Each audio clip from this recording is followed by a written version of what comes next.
So hello candidate, तो हम लोग आज इतनी बची हुई यूनिवर्सिटी है जिनके रजिस्ट्रेशन स्टार्ट हो गए हैं, हम उनके बारे में डिस्कस करने वाले हैं। सबसे पहले आप लोगों की आती है मोस्ट डिमांडेड यूनिवर्सिटी। जैसे कि बहुत सारे बच्चों को पता चल गया होगा, पर जिनको नहीं पता है मैं उन लोगों को एक और बताती हूँ। आप लोगों की मोस्ट डिमांडेड यूनिवर्सिटी दो यूनिवर्सिटीज़ है जिनमें हर एक कैंडिडेट को एडमिशन चाहिए। तो सबसे पहले आती है आपकी अलीगढ़ मुस्लिम यूनिवर्सिटी AMU। सो इसकी कुछ इम्पॉर्टेंट इन्फॉर्मेशन है वो मुझे आप लोगों को बतानी है। सबसे पहले तो AMU यानी कि आपकी जो अलीगढ़ मुस्लिम यूनिवर्सिटी है उसमें रजिस्ट्रेशन सिर्फ वो ही कैंडिडेट कर सकता है जिसने फॉर्म फिल करते टाइम AMU को सिलेक्ट किया होगा। इसके लिए मैं आप लोगों को बार बार बोलती रही कि अगर आप लोगों ने फॉर्म फिल करते टाइम सारी यूनिवर्सिटीज़ को सिलेक्ट नहीं किया है तो कर लो, क्योंकि देखो यहाँ पर आप लोग को आगे देखने को मिल रहा है कि यहाँ पर क्लोज काउंसलिंग है, यानी कि वही कैंडिडेट यहाँ पर रजिस्ट्रेशन और एडमिशन कर सकता है, ले सकता है जिसने AMU को सिलेक्ट किया होगा फॉर्म फिल करते टाइम। ठीक है, इसमें रजिस्ट्रेशन फीस आप लोगों को 800 बताई गई है। अब हम लोग हमारी नेक्स्ट डिमांडेड यूनिवर्सिटी के बारे में बात कर लेते हैं, जो कि है अपनी RI अजमेर। ठीक है, तो RI अजमेर में हम लोग देख लेते हैं क्या क्या उन लोगों ने हम लोगों को प्रोवाइड किया है। सबसे पहले तो उन लोगों ने हमको साइंस स्ट्रीम आर्ट स्ट्रीम का बताया है सब्जेक्ट्स की, साइंस स्ट्रीम्स और आर्ट स्ट्रीम्स में आप लोग कौन कौन से सब्जेक्ट ले सकते हो। ठीक है, फिर इसके बाद उन लोगों ने हम लोगों को फ़ी का कुछ बताया है कि हम लोगों को 500 पे करनी पड़ेगी एज ए रजिस्ट्रेशन फ़ी, जो कि हम लोगों को वापस नहीं मिलेगी। ठीक है, यहाँ पर आपको BA BEd और BSc BEd दोनों ही देखने को मिलता है।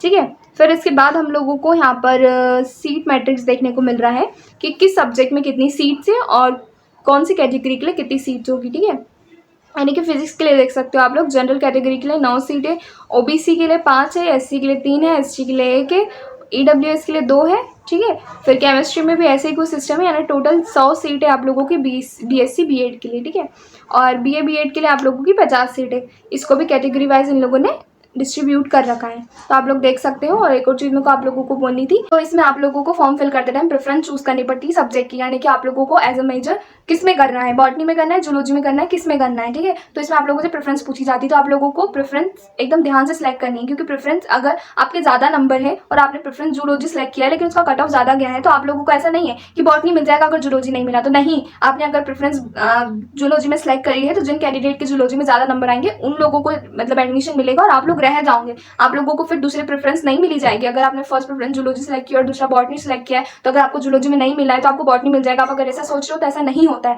अगर आपने जूलॉजी सेलेक्ट किया है, जूलॉजी नहीं मिला है, तो आपका एडमिशन वहीं खत्म हो जाता है, आपको बॉटनी नहीं मिलेगा। बॉटनी उन बच्चों के लिए है जिन लोगों ने बॉटनी फर्स्ट प्रेफरेंस में चूज किया है। ठीक है, तो ये बात ध्यान में रखना है। ऐसा बहुत बच्चों के साथ लास्ट ईयर हुआ है कि उनके अगर ज्यादा नंबर है और उन्होंने पहले नंबर पर जूलॉजी सेलेक्ट किया, दूसरे नंबर पर बॉटनी, तो उन लोगों को जूलॉजी अगर नहीं मिला है तो वही उनका नंबर उनका एडमिशन खत्म हो जाता है। भले उन लोगों के बॉटनी में जिन बच्चे जिन बच्चों का कंपटीशन चल रहा है बॉटनी की लिस्ट में, उनके ज़्यादा नंबर है, उनसे उस कैंडिडेट के ज़्यादा नंबर है जिसने जूलॉजी में डाला है, तो भी उसको चांस नहीं मिलता है। बॉटनी में जिन बच्चों का चल रहा है फर्स्ट प्रेफरेंस में कंपटीशन, उन्हीं को नंबर मिलता है, उन्हीं को चांस मिलता है और उन्हीं का ही एडमिशन होता है, उस बंदे का नहीं होगा। इसके लिए आप लोगों को प्रेफरेंस सोच समझ के ही फील करनी है। जूलॉजी में बहुत कंपटीशन होता है, तो ऑब्वियस सी बात है हमेशा जूलॉजी का जो कट ऑफ है वो ज़्यादा जाता है। ठीक है, अगर आप लोगों को RI अजमेर चाहिए ही चाहिए तो आप सोच समझ के फील करना कि आप लोगों को बॉटनी चूज करना है फर्स्ट प्रेफरेंस में कि जूलॉजी करना है। जूलॉजी में कंपटीशन ज़्यादा होता है, बॉटनी में थोड़ा कम होता है। ठीक है, तो शायद मैं आप लोगों को समझा पाई हूँ कि नहीं समझा पाई हूँ पता नहीं, बट इतना ध्यान रखना कि अगर आप लोगों ने फर्स्ट प्रेफरेंस में जूलॉजी सेलेक्ट किया और दूसरे प्रेफरेंस में बॉटनी सेलेक्ट किया है, तो आप लोगों को जूलॉजी के बच्चों के साथ ही वहाँ पर कंपटीशन को फेस करना पड़ता है। और अगर उनमें से आपका नहीं होता है तो आप लोगों का डायरेक्ट एडमिशन कैंसिल होता है। आप लोगों को यहाँ पर बॉटनी के साइड में कोई चांस नहीं मिलता। बॉटनी में उन्हीं बच्चों का कंपटीशन चलता रहता है जिन्होंने बॉटनी को फर्स्ट प्रेफरेंस में चूज़ किया है। ठीक है, और इसके बाद में आप लोगों को यहाँ सीट मैट्रिक्स भी बता दिया है। और कुछ है, हाँ, फिलिंग एप्लीकेशन फॉर्म की जो डेट है वो आप लोगों की 16 तारीख से स्टार्ट है और जो लास्ट डेट है वो 26 तारीख है। ठीक है, और सबमिशन ऑफ सिलेक्टेड लिस्ट जो आपकी मेरिट लिस्ट पहले निकलेगी 28 को निकलेगी। फिर इसके बाद काउंसलिंग का लेटर ईमेल के थ्रू जाएगा 30 तारीख को। ऑफलाइन काउंसलिंग होती है और डॉक्यूमेंट का वेरिफिकेशन होता है। फिर उसके बाद में डेट ऑफ काउंसलिंग जो भी सिलेक्टेड कैंडिडेट है उनकी ये है, और फिर वेटिंग लिस्ट जो है 9 तारीख को ही निकल जाएगी। ठीक है, फिर इसके बाद में आप लोगों का क्या इंपॉर्टेंट चीज़ है, ये तो मैंने आप लोगों को बता दिया है सीट मैट्रिक्स किस प्रकार होगा। फिर इसके बाद में आप लोगों को फ़ी बताई गई है जनरल कैटेगरी OBC के लिए और EWS हॉस्टलर्स के लिए 29,650 है। SC ST और hostellers 27,150, general OBC non hostellers 7,450, SC ST non hostellers 4,000 950, ठीक है। ये सेमेस्टर की फ़ीस है, फर्स्ट सेमेस्टर की आप लोगों की RI अजमेर की फ़ीस है, ठीक है। यहाँ पर डॉक्यूमेंट की लिस्ट गिवन है, बेसिक डॉक्यूमेंट्स की लिस्ट गिवन है, ये रेडी रखना, ठीक है। पहले से ही रेडी रखना, जो भी मिस्टेक है उसको करेक्ट कर लो अगर टाइम है तो आपके पास, ठीक है। बाकी तो आपकी दूसरी यूनिवर्सिटी कौन सी है, महात्मा गांधी अंतर्राष्ट्रीय हिंदी विश्वविद्यालय, ठीक है। इसके भी रजिस्ट्रेशन स्टार्ट हो गए हैं, मैं आप लोगों को डेट्स वगैरह बता देती हूँ, ठीक है। इसके आप लोगों को 500 रुपीज़ पे करना पड़ रहा है, ठीक है। और SC ST और PWD कैंडिडेट्स के लिए 300 रुपीज़ पे करना पड़ रहा है। 16 अगस्त से प्रारंभ हो रही है, ठीक है। 20 अगस्त इसकी शायद तक आखिरी तिथि है, आखिरी डेट है, ठीक है। तो आप लोग देख लेना इसका भी, इसमें सिर्फ BA BEd आप लोगों को देखने को मिलता है, ठीक है, महात्मा गांधी अंतर्राष्ट्रीय हिंदी विश्वविद्यालय में। फिर मौला आज़ाद नेशनल उर्दू यूनिवर्सिटी, इसका भी स्टार्ट हो चुका है आप लोगों का, ठीक है। इसकी भी डेट वगैरह देख लेते हैं। फर्स्ट मेरिट लिस्ट कब निकलेगी, वेरिफिकेशन वगैरह, इसका PDF मैं आपको शेयर कर दूंगी, आप लोग देख लेना, ठीक है। इसका भी निकल गया है, इसमें आप लोगों को BA BEd BSc BEd BCom BEd तीनों ही चीज़ें देखने को मिल रही है, ठीक है। एलिजिबिलिटी भी पढ़ लेना अच्छे से, और जितने भी डॉक्यूमेंट्स है वो भी देख लेना। फ़ी आप लोगों को 7 से 8 सितंबर के बीच में पे करनी पड़ेगी, ठीक है। चलो फिर हम नेक्स्ट देख लेते हैं। एक और है हमारी यूनिवर्सिटी, कुमार यूनिवर्सिटी है, ठीक है। कुमार यूनिवर्सिटी है, तो कुमार यूनिवर्सिटी का भी हम लोग देख लेते हैं। उत्तराखंड हैज़ स्टार्टेड रजिस्ट्रेशन, तो आप लोगों की कुमार यूनिवर्सिटी ने भी रजिस्ट्रेशन स्टार्ट कर दिया। तो मैंने आप लोगों को 3 से 4 यूनिवर्सिटीज़ के बारे में बता दिए जिनके रजिस्ट्रेशन स्टार्ट हो गए हैं या होने वाले हैं, ठीक है। तो इनको ध्यान में रखना, और जिसमें रजिस्ट्रेशन करना है उसमें फटाफट रजिस्ट्रेशन कर लेना, ठीक है।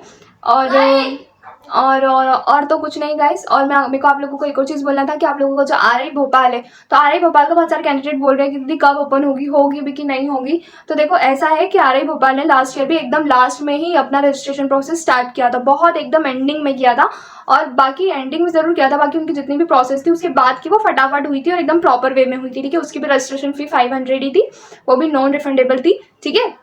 उसमें भी कुछ RI भोपाल के जैसा सिस्टम आप लोगों को देखने को मिलता है प्रेफरेंस का, ठीक है। तो आप लोगों को अगर आप RI भोपाल का के लिए मतलब एकदम वेट कर रहे हो तो वेट करो, आप लोगों को धोखा नहीं देगी, लास्ट में वो ओपन होगी, ठीक है।